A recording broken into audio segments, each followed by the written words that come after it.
उसे बीच बीच में अपने दादा के साथ बात करते देखता हूँ। शांति में है। शीघ्र और भी उन्नति होगी। यदि भगवान में एकांत मन रहे तो उन्नति में देर नहीं लगती। चाहिए केवल भक्ति, विश्वास और दिन रात उनका नाम कीर्तन। आज एक शिव मंदिर में गया था। वहाँ 10-12 वर्ष की एक बालक आत्मा को देखा। इतने दिन यहाँ आए हुए उसे कभी देखा नहीं था। अन्य आत्माओं से पूछकर जान पाया कि इनका घर मूलचर में है। लड़के का नाम रतन है। जल में डूबकर मर गया था।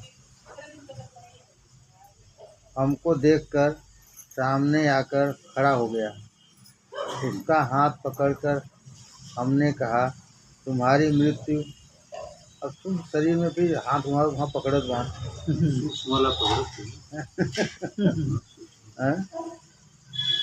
हमने कहा, तुम्हारी मृत्यु जल में डूबकर नहीं हुई थी क्या? उसने कहा, जल में डूबा था परंतु उससे मृत्यु नहीं हुई थी। मैं जब घाट पर आया उस समय सीढ़ी का धक्का खाकर गिर गया। उसी से हार्ट फेल हो गया था। मेरे माँ बाप और दादी मेरे लिए कातर हैं। उसी से मुझे अशांति है। मैंने समझाया, कोई चिंता न करो, शांतिमय भगवान को पुकारो। वे तुम्हारे अशांत प्राण में आनंद देंगे। भगवान के नाम से सब आपत्तियां कट जाती हैं। शिव मंदिर के सन्यासी ने उसको शिष्य बना लिया है। शांति में है। अधिकांश जल में डूबी हुई आत्माओं का इसी शिव मंदिर में अवस्थान होता है और सन्यासी से उन्नति का विषय सीखते हैं। 5 दिन हुए किसी पति पत्नी की आत्मा यहाँ आई है। दोनों एक ही दिन एक साथ ही मरे थे। इस प्रकार की पवित्र आत्माएं यहाँ कम आती हैं। उनकी ज्योतिर्मय आत्मा को देखकर भक्ति होती है। भगवान ने उन्हें उत्कृष्ट स्थान प्रदान किया है। सती स्त्रियां निज धर्म पुण्य के बल से सब विषय में आनंद पाती हैं। इन लोगों का फिर जन्म नहीं होगा। हे जीवगण, संसार के जाल में आबद्ध न रहो। समय रहते रहते भगवान को पहचान लो, क्योंकि जब मृत्यु बेला निकट आएगी तब किसी को पहचानने नहीं देगी। देह निस्तेज, चक्षु ज्योतिर्हीन और मुख वाक शून्य हो जाएगा। अभी से थोड़ा थोड़ा माया का बंधन काट डालो, जिससे बंधन छूट जाए। इसके लिए भगवान से प्रार्थना करो। मुझे जब रोग हुआ उसके कुछ पहले से केवल मृतात्माओं को स्वप्न में देखता था। वह स्वप्न सत्य हो गया। राजू की स्त्री भी मृत्यु के कुछ पहले ऐसा ही स्वप्न देखती थी। सब स्वप्न अलीक नहीं होते, कोई कोई सत्य हो जाते हैं। जब जीव गंभीर निद्रा में मग्न हो जाते हैं तब आत्मा देह छोड़कर शून्य मार्ग में घूमती है। उस जगत की आत्माओं के साथ बातचीत करती है। ये सब विषय मृत्युलोक की आत्माओं को स्मरण रहते हैं। जब आत्मा लौटकर देह में प्रविष्ट हो जाती है उस समय वे सब बातें उसकी स्मृति में उदय होती हैं जो वे स्वप्न में देखते हैं। किंतु मनुष्य निद्रा के पहले मन में जिस बात की चिंता करते सोता है, यदि वही स्वप्न में देखता है तो यह अलीक स्वप्न है।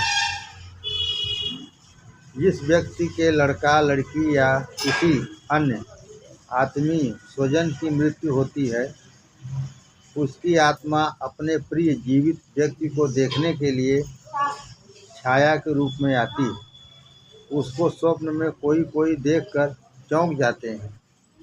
ये इस जगत को छोड़कर उस जगत में जाने पर भी महामाया के प्रभाव से मुक्त नहीं हो सकते।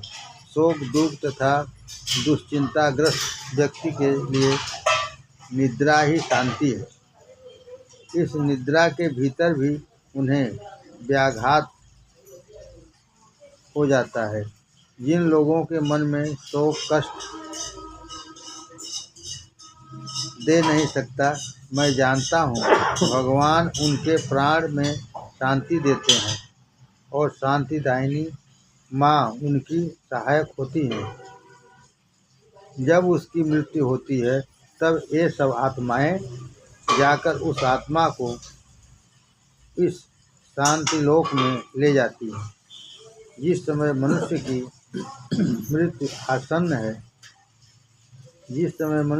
मृत्यु आसन्न है, उसके पहले से ही ये सब आत्माएं उसके लिए प्रतीक्षा करती हैं। जब आत्मा बाहर निकल जाती है तो परलोक की ये आत्माएं उसे यहीं ले जाती हैं और बड़े बड़े महात्मा व्यवस्था करके जिस श्रेणी के योग्य जो होता है उसे वहाँ भेज देते हैं। जो जीव पाप और अधर्म करके जीवन बिताते हैं और उसी के द्वारा उपार्जित धन से आनंद करते हैं, क्षण भर के लिए भी सोचते नहीं हैं कि उनकी पृथ्वी में किसी प्रकार शांति नहीं मिल सकती। उनको पृथ्वी में किसी प्रकार शांति नहीं मिल सकती। इसी को नरक यंत्रणा कहते हैं। सर्व प्रकार रोग से शारीरिक और मानसिक कष्ट से देह और आत्मा दंड भोगा करते हैं। वे पृथ्वी में रहते ही मनुष्य जीवन में नरक यंत्रणा से पीड़ित होते रहते हैं।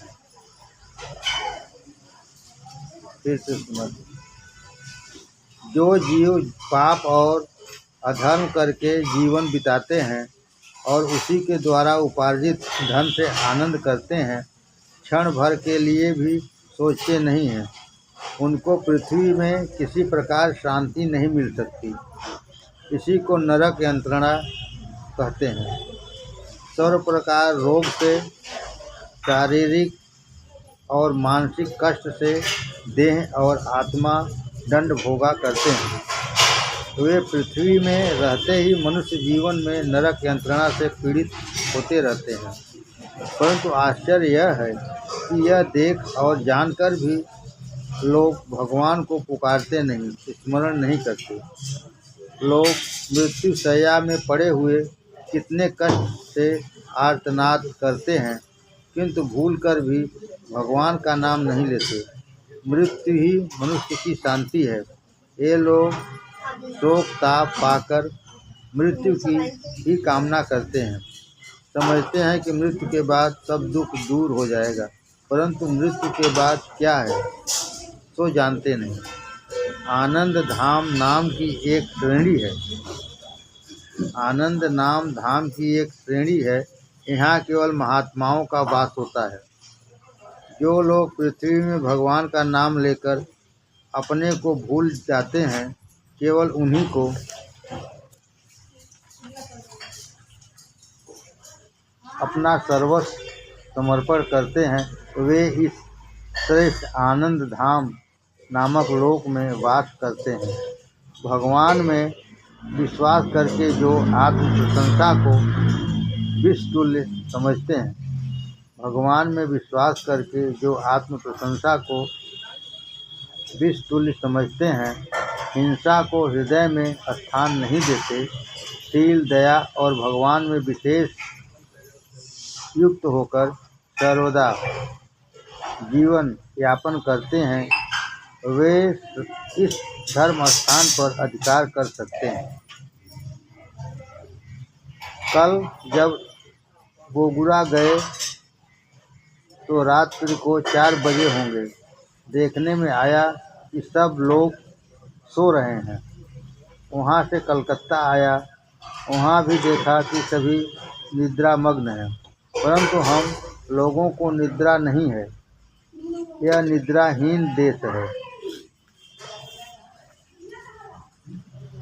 यह निद्राहीन देश है। यहाँ रात्रि भी नहीं है, परंतु ध्यान रखना, निद्रा के बस में ही माँ को भूलना मत। माँ का नाम जप करके मानव जीवन की सार्थकता लाभ करना। थोड़ी निद्रा, थोड़ा विश्राम और निरंतर नाम, यही चाहिए। थोड़ी निद्रा, थोड़ा विश्राम और निरंतर नाम, यही चाहिए। अंतिम समय बड़ा भयंकर है। नाम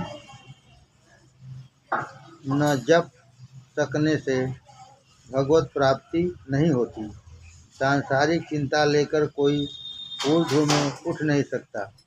सांसारिक चिंता लेकर कोई ऊर्ध्व में उठ नहीं सकता। जगदम्बा की चिंता ही अंतिम मार्ग साफ करती है।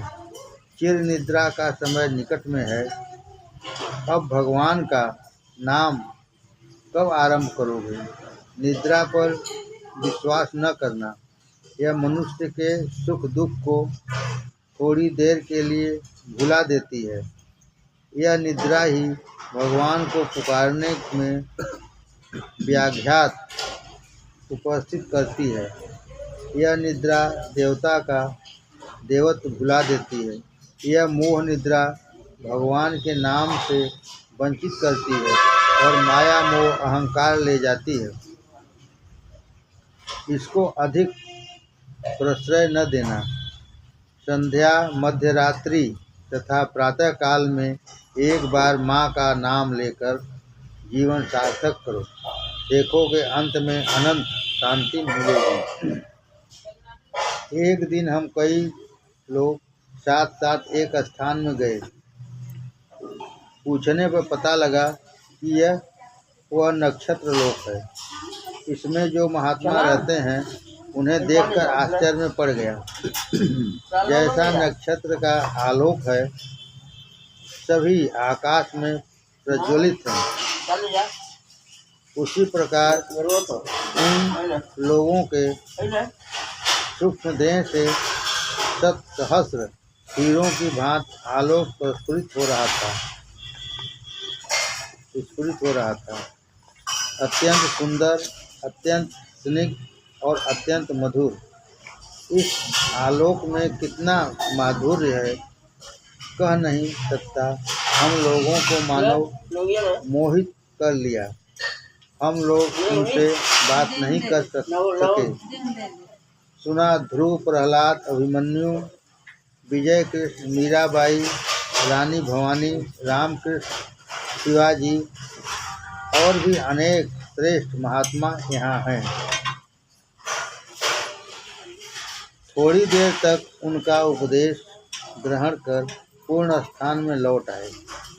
मैं एक दिन एक आत्मा के साथ ऊर्ध्व से भी ऊर्ध्व स्तर में उठ गया था। वहाँ एक स्थान में देखने में आया कि 2 उज्ज्वल देह पुरुष और स्त्री आत्मा चारों ओर घूम रहे हैं। उनका भाव सर्वदा प्रसन्न है। प्रेम और आनंद से मानो नित्य प्रफुल्ल है। उच्च चिंता सदा विद्यमान है। संगीत काव्य में चित्त भावमय है। इन लोगों का आत्मिक प्रेम ही सहज भाव है। आनंद इनका चिर सहचर है। पृथ्वी में जो कवि भाववादी तथा संगीतज्ञ हैं, वे यहीं से जाकर जन्म लेते हैं। यहाँ कवि रजनीकांत, माइकल मधुसूदन दत्त तथा अन्य आत्माएं भी हैं। इस लोक में उज्ज्वल रश्मि निर्मल होकर दूर, बहुत दूर, अनंत दूरी तक चली गई है। इनका अंत कहाँ है और किसके साथ है, यह समझ में नहीं आता। बीच बीच में आलोक का बुदबुद उठ रहा है। ये सभी छोटे छोटे वृत्ताकार में परिणत होकर चारों ओर तैर रहे हैं।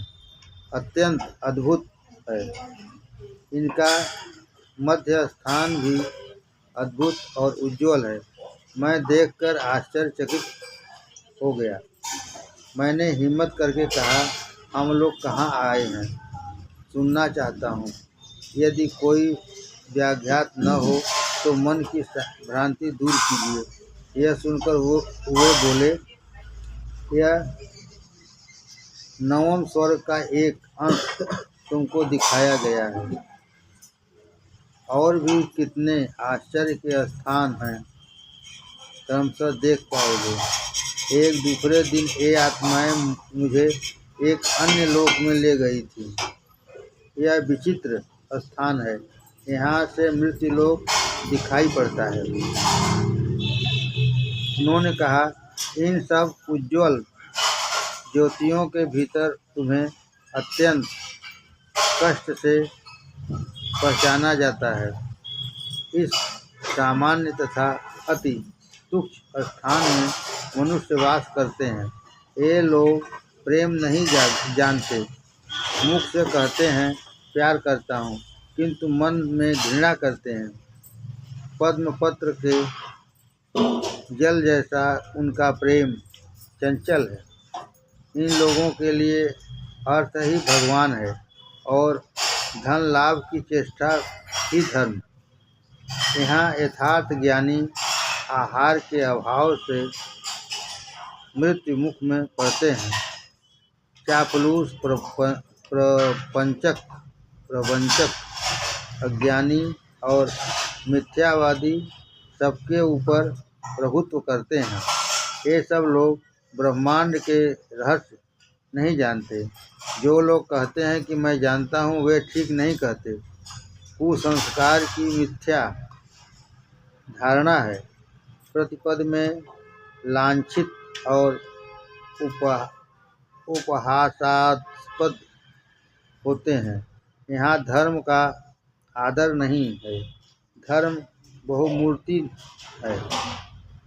एक दूसरे के उच्छेद साधन की चेष्टा करते हैं। एक जाति दूसरी जाति को समाप्त कर देना चाहती है। मैंने कहा, देव पृथ्वी में क्या परिवर्तन नहीं होगा? वे बोले, इस प्रकार के भाव से ही पृथ्वी गठित है। गंभीर जड़ के बंधन से बंधी हुई है। इस स्थान में जीव जैसा कार्य और चिंता करते हैं, उसी प्रकार उन लोगों को आत्मा इस ब्रह्मलोक में आकर रहती है। उन लोगों की आत्मा इस ब्रह्मलोक में आकर रहती है। वहाँ से फिर और भी ऊर्ध्व में एक दूसरे स्थान में गए। यहाँ की आत्माएं अति सुंदर हैं। उनके आलोक से चारों ओर प्रकाश ही प्रकाश है। यह स्थान एक मालाकार रम्य उद्यान की भांति है। पूर्ण रूपेण ज्योतिषना से भरा हुआ। उसके सामने पृथ्वी की ज्योत्सना अत्यंत मलिन प्रतीत होती है। शतसहस्र शरतकालीन पूर्ण चंद्र की ज्योत्सना भी उसकी तुलना में नहीं आ सकती। ज्योत्सना के ही पक्षी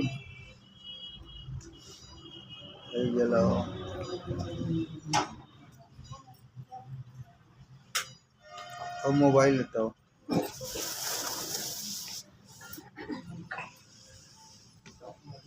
नहीं जाओ।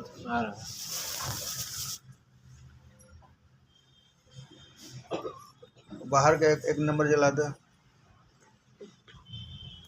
बाहर पोर्च वाला लाइट।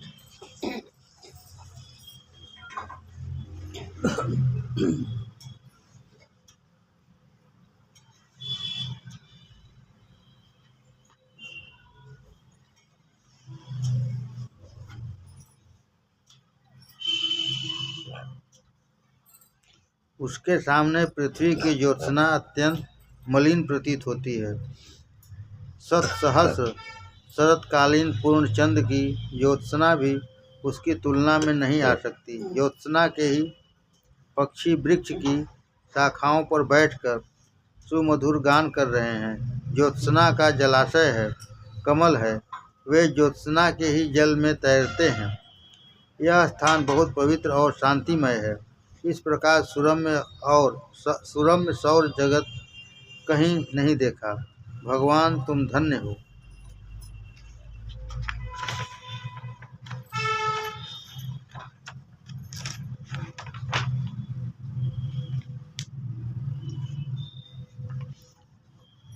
हेमांगिनी जिस स्वर्ग में है, आज वहाँ उसको देखने गया था। देखा उसने बहुत उन्नति की है। मालूम हुआ शीघ्र ही और भी उच्च स्थान पर अधिकार कर सकेगी।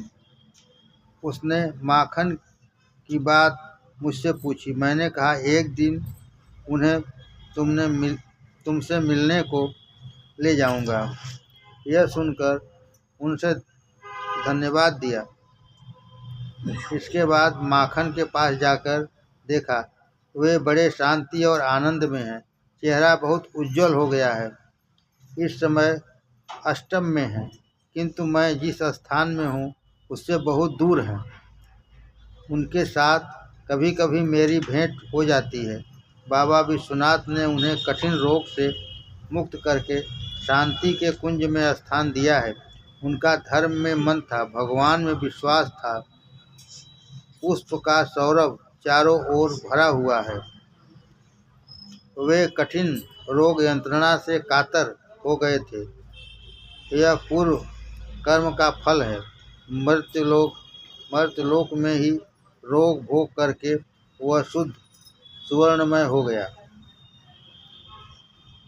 अब युग्मात्मा की बात कर रहा हूँ। प्रातः देखने में आता है और सुनने में भी आता है कि पृथ्वी में यथार्थ पति पत्नी का मिलन नहीं होता। पृथ्वी में यथार्थ पति पत्नी का मिलन नहीं होता। उसका कारण यही है कि पहले की युग्मात्माएं नहीं मिलती। इस लोक में जितने पति स्त्री की प्रतीक्षा और स्त्रियां पति की प्रतीक्षा में रहीं, वे केवल युगात्मा के लिए। प्रत्येक आत्मा अपने अपने स्तर से बाहर होकर जन्म लेती हैं, परंतु पृथ्वी बहुत आकर्षण का स्थान है। वहाँ जाकर मन का बल खो जाता है, उसके साथ ही आत्मिक बल भी। फलतः वे दूसरी आत्मा के साथ संयुक्त हो जाते हैं, अपने युग्म को खो बैठते हैं। एक आत्मा जिसके अधीन होती है, उसका युग्म दूसरे के लिए व्याकुल रहता है। उभय युग्म असम स्तर में भावयुक्त रहते हैं। सृष्टि के आदि में अद्वैत तत्व के रूप में एक ही मूल पुरुष था। फिर अपनी इच्छा से वही पुरुष और प्रकृति इन दो रूपों में विभक्त हो गया। इस स्थिति में दोनों पृथक अस्तित्व रखते हुए भी वस्तुतः नित्य युक्त बने रहे, किंतु माया में प्रवेश करते ही वे पृथक हो गए। यहीं से जीव की संसार यात्रा आरंभ हुई। इस चक्र में कभी कभी अपनी निज प्रकृति से वियुक्त होने के बाद भी पुरुष उससे युक्त हो जाते हैं, अन्यथा पर किया प्रकृति से युक्त होते हैं। जब तक निज प्रकृति से अस्थायी योग न हो, तब तक परम स्थान में जाने का उपाय नहीं है। लौटने के बाद भी भगवत कृपा से भाग्यवशात युग्म स्थापन हो सकता है। सती साध्वी पतिव्रता नारी को ऊर्ध्वलोक में जाकर अपने अर्धांग के लिए अकेले प्रतीक्षा करनी पड़ती है। इसी प्रकार पति को भी वहाँ अकेले रहकर अपने अर्धांगिनी की तब तक राह देखनी पड़ती है, जब तक वह भवधाम त्याग कर पतिलोक को प्राप्त नहीं होती। साधारण लोगों में यह मिलन सुदीर्घ काल में होता है। ऊर्ध्वभूमि में इस मिलन के बाद प्रकृति और पुरुष में परस्पर अंतःप्रवेश अर्थात पुरुष के प्रकृति का अनुप्रवेश और प्रकृति में पुरुष का अनुप्रवेश होता है। अवश्य ही युग्म स्वरूप में पुरुष में भी पुरुष और प्रकृति दोनों हैं। प्रकृति में भी फिर भी प्राधान्य अप्राधान्य का प्रश्न रह जाता है। इसके साथ दोनों संप्रधान हो जाते हैं, उसी का नाम योग है। अंत में दोनों एक हो जाते हैं। यह अद्वैत स्थिति है। यहाँ प्रकृति पुरुष का भेद नहीं है, शिव शक्ति का भेद नहीं है। एक अखंड चैतन्यमय आकार है। वह माता भी हैं, पिता भी। यहाँ माता पिता पति पत्नी का दृष्टांत लेकर कहा गया है, किंतु इसे अनंत दृष्टिकोण से देखा जा सकता है। वैष्णव लोग अनेक भाव से इसका वर्णन करते हैं। इनमें से कहीं एक आश्रय है, एक विषय है, और कहीं दोनों ही आश्रय हैं और दोनों ही विषय। अंत में दोनों मिलकर एकाकार हो जाते हैं। पृष्ठभूमि में रहता है निराकार महाप्रकाश। इसके अनंतर साकार निरंकार भी एक हो जाता है। वह न साकार है न निराकार है, साकार भी है निराकार भी है। कोई विशिष्ट प्रकार नहीं है, जो चाहिए सोई आकार है। वह उभय लिंग है, अथच अलिंग भी है। सृष्टि के आदि में पूर्ण ब्रह्मावस्था में किस प्रकार विकास के क्रम में युगात्मा का स्वरूप निर्माण हुआ, निम्नलिखित चित्र से यह स्पष्ट हो जाएगा। जन्म के बाद कितने जन्म स्तर से स्तरांतर में, नरक से नरकांतर में घूमते रहते हैं। पृथ्वी में जाकर 2-4 जन्म का पाप पुण्य लेकर दैहिक आकृति के अनेक परिवर्तन होते हैं।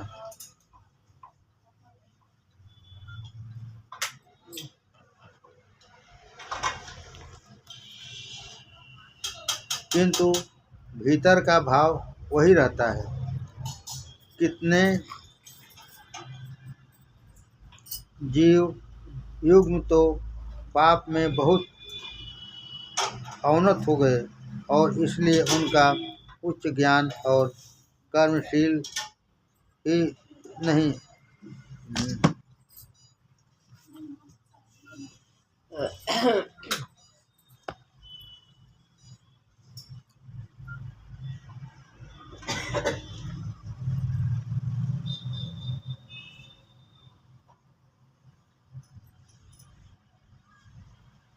कर्मशील हो नहीं पाया।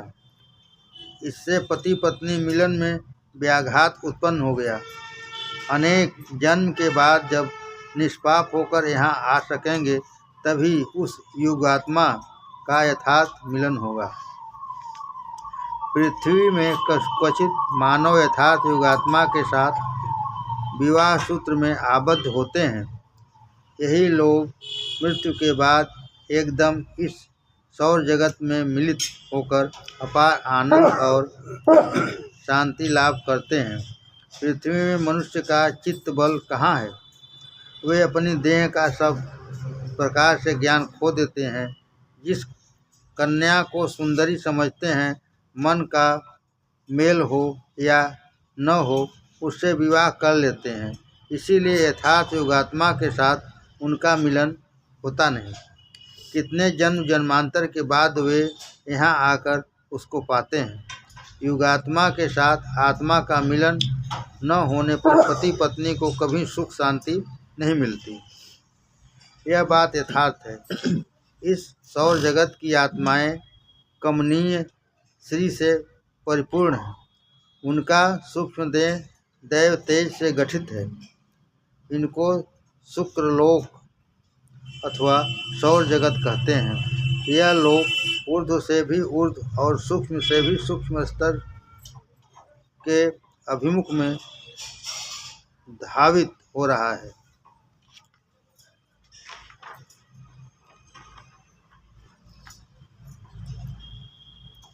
यहाँ स्वार्थपरता अमार्जनीय महापातक हैं। यहाँ के सभी निवासी भगवान में दृढ़ विश्वासी, मधुर मुस्कान से युक्त, मधुर भाषी और लावण्य श्रीपूर्ण हैं। और एक दिन दूसरे स्थान में गए, यहाँ बहुत महात्मा लोग रहते हैं। बड़ी सुंदर वस्तुएं यहाँ हैं और अति उज्ज्वल आलोक। सुना है यह स्वर्ग की दूसरी ओर का सिरा है। यहाँ से आत्माएं सूक्ष्म देह छोड़कर अपने कर्मानुरूप जड़ देह लेकर जन्म लेती हैं। हम लोग जहाँ रहते हैं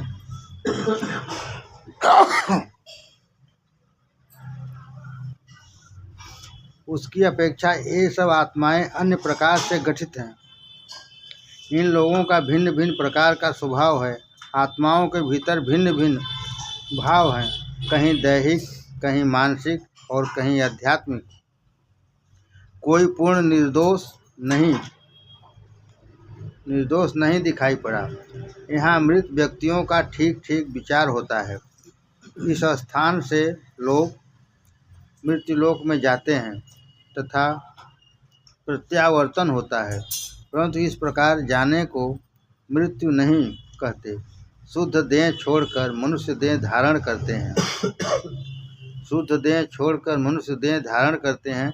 मानव की मृत्यु का समय जब उपस्थित होता है तब उनकी देह शिथिल और अवश हो जाती है। मृत्यु के पूर्व जो आत्मा ऊर्ध्व गमन करती है, उसके साथ देह की समान वायु का आकर्षण रहता है। वह इसे खींचकर ले आती है और मृत्यु के समय जो नाभिश्वास होता है, तो यह समान वायु देहस्थ अन्य वायु को एकत्र करके आत्मा के साथ बाहर हो जाता है। अतएव फिर लौट कर आ नहीं सकता। तुम जिस प्रकार मृत्यु की बात सोच रही हो, मृत्यु वैसी नहीं है। जीव की मृत्यु हो जाने पर ठीक समय से लौट आकर वह सूक्ष्म देह में अवस्थान करता है। यथार्थ ज्ञानी व्यक्ति मृत्यु का भय नहीं करते, वरन आनंद ही प्रकाश करते हैं, क्योंकि आत्मा ने देह से विच्छिन्न होने पर जो देह ज्ञानालोचना में सर्वदा नाना प्रकार की बाधाएं देती थी, जिसकी इंद्रियों की चंचलता मन को स्थिर होने नहीं देती थी, वही देह उसको आत्मा को किसी प्रकार स्पर्श नहीं कर सकती। यही उसके लिए आनंद का विषय। मैं सत्यलोक में समा गया, उसको आनंद धाम कहा जाता है। वहाँ भी आत्माएं सब प्रकार से आलोक से आलोकित हैं। ये मिथ्या को विष समझते हैं, धर्म की जय करते हैं, भगवान में विश्वास नष्ट नहीं किया। वही लोग इस लोक में वास करते हैं। उनके मुख में सत्य का आलोक है, मधुर भाषी हैं और स्थिर पुण्यलोक से कमनीय कांति। इस लोक में डॉक्टर महेंद्र लाल सरकार, गुरुदास बनर्जी, कालिदास, अमीरचंद खां, ब्रजकिशोर राय आदि बहुत से महात्मा वास कर रहे हैं। इन लोगों का उपदेश अमृतवत है। ये लोग कहते हैं कि धर्म ही मनुष्य का यथार्थ जीवन है। जो धर्म रक्षा कर सकते हैं वे मनुष्य नहीं देवता हैं। शोक दुख से मुक्त न होकर भगवान को पुकारना, शोक दुख से मुक्त न होकर भगवान को पुकारना ही शांति का साधन है। संसार में वियोग ही संयोग, मृत्यु ही जन्म। संसार में वियोग ही संयोग, मृत्यु ही जन्म।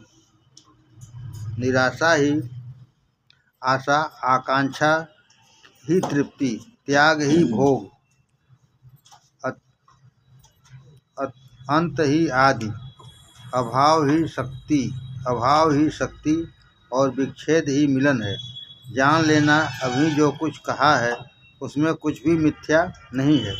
इस समय ये महापुरुष सब विषयों से अतीत हैं, किसी प्रकार की भोग वासना नहीं है। अतः अंत समय में उनकी स्नेहमयी गोदी में अवस्थान कर रहे हैं। इन शिशुस्थानीय महात्माओं को भी मैं सहस्र बार नमस्कार करता हूँ। यहाँ पति पत्नी दोनों ही आत्माएं हैं। उन लोगों की सूक्ष्म देह दिव्य ज्योतिर्मय है। मुँह में शांति की हंसी है। विच्छेद के अनंतर मिलन से उनमें महान आनंद व शांति है। विच्छेद के अनंतर मिलन से उनमें महान आनंद व शांति है। यहाँ सत्य की महिमा और धर्म का जयगान होता रहता है। इन महात्माओं से मिलकर मैं चंद्रलोक गया।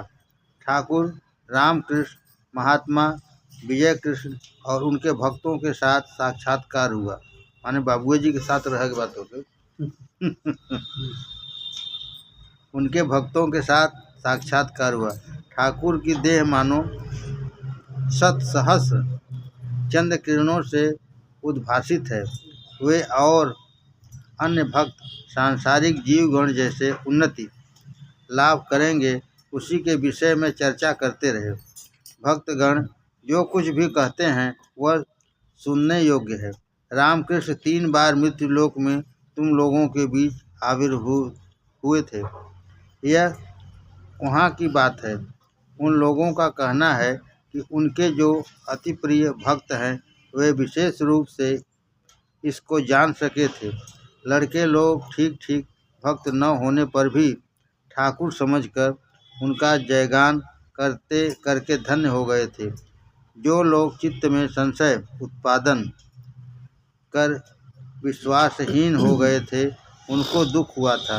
रामकृष्ण स्वयं भगवान स्वरूप हैं और वे आविर्भूत हुए थे, यह भी सत्य है। परंतु मानव का क्षुद्र मन सहजतया इस पर विश्वास नहीं करना चाहता है। यह बहुत दुख का विषय है। लोगों का विश्वास ही स्वर्ग का पहला सोपान है। जिसका जैसा विश्वास है वैसा ही फल होगा।